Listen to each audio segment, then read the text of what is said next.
Hi, welcome to online solution. कल हमने आपको पढ़ाए थे स्वर और आज हम आपको पढ़ाएंगे व्यंजन। आई होप आपको स्वर समझ में आए होंगे और अगर नहीं आए तो प्लीज़ कमेंट करके बताइए। एक दो बार वीडियो को देखिए तो आपको स्वर समझ में आ जाएंगे, ठीक है। और आज हम पढ़ते हैं व्यंजन। सबसे पहला है कि व्यंजन कहते किसे हैं। पहला क्या है कि व्यंजन कहते किसे हैं। तो देखिए व्यंजन वे वर्ड जो स्वर की सहायता से बोले जाते हैं उन्हें हम क्या कहते हैं, व्यंजन कहते हैं। क्या कहते हैं, व्यंजन कहते हैं। वे वर्ड जो स्वर की सहायता से बोले जाते हैं उन्हें हम व्यंजन कहते हैं, ठीक है। अब देखिए हिंदी व्याकरण में व्यंजन है। देखिए कौन कौन से व्यंजन होते हैं, है ना। तो आगे आप आइए। सबसे पहले हम पढ़ेंगे स्पर्श व्यंजन। क्या पढ़ते हैं, स्पर्श व्यंजन। ये देखिए स्पर्श व्यंजन कौन कौन से हैं, ठीक है। स्पर्श व्यंजन कौन कौन से हैं तो देखिए स्पर्श व्यंजन प्रत्येक वर्ग, जैसे क वर्ग हो गया, क ख ग घ ञ, च छ ज झ व, ट ठ ड ढ ण, त थ द ध न, प फ ब भ म। ये इतना जो होता है ये क्या होते हैं, हमारे वर्ग। इसको हम क्या बोलते हैं, क वाला वर्ग क वर्ग, च वाला च वर्ग कहलाता है, ट वाला त वर्ग त वाला त वर्ग, प वाला प वर्ग, इन्हें हम वर्ग कहते हैं। ये हमारे 25 होते हैं स्पर्श व्यंजन। कितने होते हैं, 25 होते हैं स्पर्श व्यंजन, ठीक है। अब आते हैं अब हम जो क वर्ग होता है इसे बोलते कैसे हैं। क वर्ग को हम कंठ से बोलते हैं। कहाँ से बोलते हैं, कंठ से। और च वर्ग को तालू से, और ट वर्ग को मूर्धा से, त वर्ग को दांत से, और प वर्ग को होठ से। आई होप आपको ये समझ में आया होगा, ठीक है। अब हम आगे आते हैं अंतस्थ व्यंजन पर। किस पे आते हैं, अंतस्थ व्यंजन।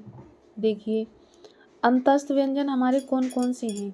जिन वर्गों का उच्चारण वर्णमाला के बीच अर्थात स्वरों और व्यंजनों के बीच में होता है वे हमारे क्या कहलाते हैं, अंतस्थ व्यंजन कहलाते हैं। और इनकी संख्या होती है 4। कितनी होती है, 4। य व ये दिए हैं, य र ल और व, ये हमारे क्या हैं, अंतस्थ व्यंजन। फिर इसके बाद आते हैं हमारे ऊष्म व्यंजन। कौन से आते हैं, ऊष्म व्यंजन आते हैं। तो देखिए ऊष्म व्यंजन जो जिन्हें बोलने में हमारे मुंह से ऊष्मा निकलती है, सीटी सी बजती है, श ह, ये हमारे क्या कहलाते हैं, ऊष्म व्यंजन। इनकी संख्या भी कितनी है, इनकी संख्या कितनी है, इनकी संख्या भी है 4। कितनी है, 4। फिर इसके बाद आते हैं संयुक्त व्यंजन। क्या आते हैं, संयुक्त व्यंजन। देखिए संयुक्त व्यंजन कौन कौन से हैं, क्षेत्र, ज्ञ और श्र। ये संयुक्त व्यंजन इन्हें क्यों कहते हैं, संयुक्त व्यंजन इसलिए कहते हैं ये जो व्यंजन है ये 2 वर्णों के मेल से बने हैं। जैसे ये है छ, क्या है, छ। तो छ हमारा किन से मिलकर बना है, क प्लस श, तब हमारा क्या बना है, छ, श बना हुआ है, ठीक है। क के नीचे हलंत लगती है, हम इसको आधा मानते हैं, ठीक है। त्र, अभी हमने पढ़ा 6, फिर त्र। अब त्र देखिए ये क्या है, त्र, ऐसे लिख लो चाहे ऐसे लिख लो, ठीक है। अब इसके बराबर देखते हैं ये किस किस अक्षर से मिलकर बना है, त के नीचे हलंत और प्लस र, प्लस र, तब क्या बना है, त्र, ठीक है। आगे भी बताते हैं अभी हम आपको, देखिए। अब आ जाइए ज्ञ। तो ज्ञ हमारा किससे मिलकर बना है, ज्ञ हमारा किससे मिलकर बना है, ज प्लस व, ठीक है। ये हमारा बना है ज्ञ। फिर इसके बाद आता है श्र। तो ये जो श्र है ये देखिए किससे मिलकर बना है, श, सलजम वाला श और प्लस र, ये हमारा बना है श्र। इनको बोलते हैं हम संयुक्त व्यंजन। क्यों बोलते हैं? क्योंकि ये दो वर्णों के मेल से बने हुए हैं। ये दो वर्णों के मेल से बने हैं तो हम इन्हें क्या बोलते हैं? संयुक्त व्यंजन। फिर इसके बाद आते हैं अर्ध स्वर।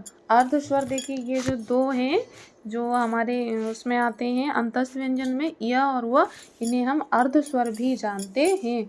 और प्रकंपित व्यंजन देखिए, प्रकंपित व्यंजन कौन से हैं? प्रकंपित व्यंजन हमारे कौन से हैं? र, एक ही है, ठीक है।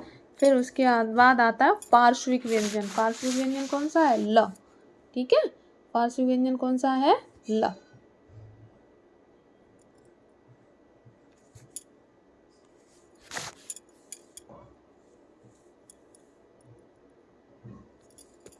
फिर अब हम आते हैं, फिर उसके बाद व्यंजनों के प्रकार, मतलब व्यंजनों को बांट दिया गया घोष और सघोष में, ठीक है। तो घोष मतलब ये होता है घोषत्व के आधार पर, घोषणा करने के आधार पर किया गया। देखिए, घोष और अघोष और सघोष।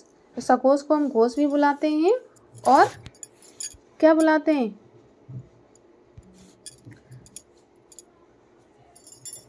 देखिए, ये दिया है व्यंजन के प्रकार। अघोष, अघोष वे अघोष ध्वनियां हैं जिन्हें बोलने में कम समय लगता है, ठीक है। जैसे प्रत्येक वर्ग का पहला और दूसरा अक्षर क्या कहलाता है? अघोष कहलाता है। जैसे क, ख, च, छ, ट, ठ, त, थ, ठीक है। फिर उसके बाद प, फ, श, श। ये जो ऊष्म व्यंजन है, इनमें से 3 अक्षर जो आते हैं हमारे किस में आते हैं? अघोष में आते हैं। फिर इसके बाद दिया गया है, क्या दिया गया है? सघोष। क्या दिया है? सघोष। सघोष को देखिए, सघोष क्या है? सघोष प्रत्येक वर्ग का तीसरा, चौथा और पांचवा अक्षर है। सघोष क्या है?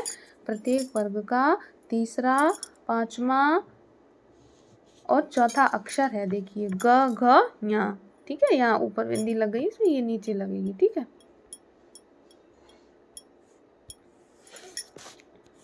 और ये यहाँ आता है उआ, देखिए लिखा है,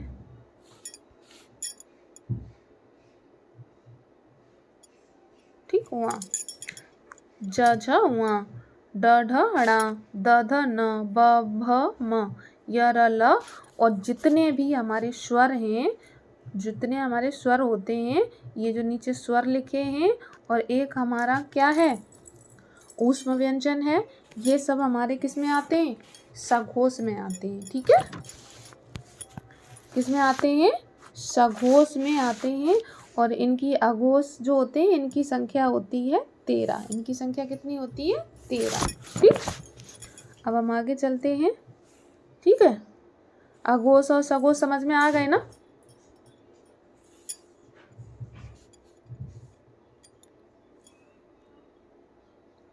अब दिया गया प्राणवायु के आधार पर व्यंजन के प्रकार। देखिए, इनके 2 प्रकार दिए गए हैं। क्या दिए गए हैं? 2 प्रकार। पहला क्या है? अल्प प्राण, और दूसरा क्या है?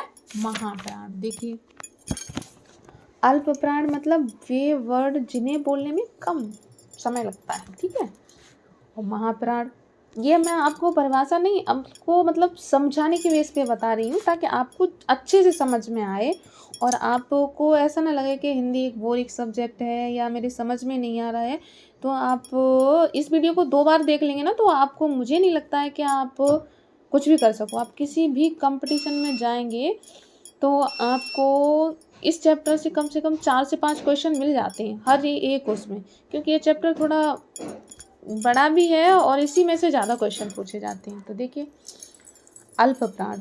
अल्प प्राण में क्या दिया गया है? प्रत्येक वर्ग का पहला, तीसरा और पांचवा अक्षर क्या कहलाता है? अल्प प्राण कहलाता है, ठीक है।